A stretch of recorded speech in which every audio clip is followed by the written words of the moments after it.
Hello. I'm talking to you today about the difference in using interpreters at JCCC from your other interpreting experiences, and how to be successful with interpreters here at JCCC in your classroom. First, remember that the interpreter is there in the classroom for you, but also for the professor and every other person in the classroom.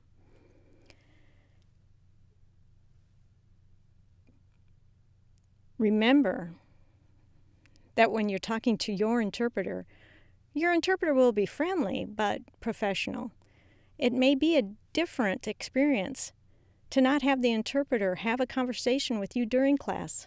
The reason is that the interpreter is listening to the lecture and paying attention to the information they need to give you. They can't talk to you at the same time.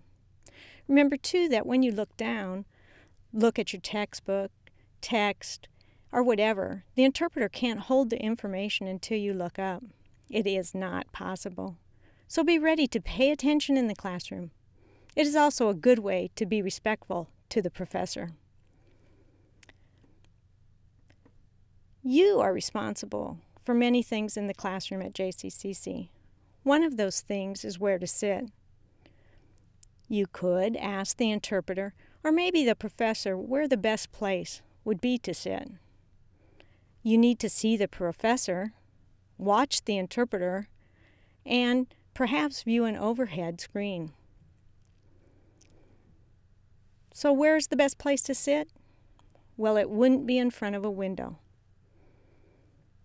Where is the best place for you and the best place for the interpreter is to be decided by the three of you. Also, you need to know the importance of advocating for yourself in college.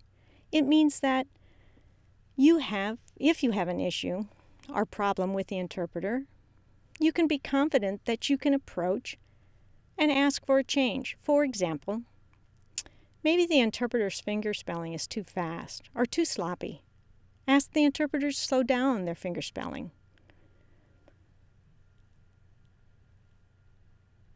Another example would be to ask the interpreter to sign more ASL rather than English. The interpreter will be happy to help with that. But remember, you need to advocate for yourself. You need to ask.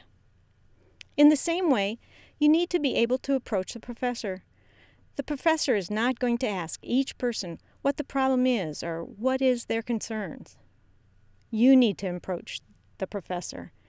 If you need to meet with the professor outside of classroom time, remember to ask for an appointment time and get an interpreter for that appointment. Be warned that the interpreter can't always stay after class because they have responsibilities in their next class. Make an appointment with the professor and come to my office to schedule an interpreter to go with you or to use the video relay with your instructor.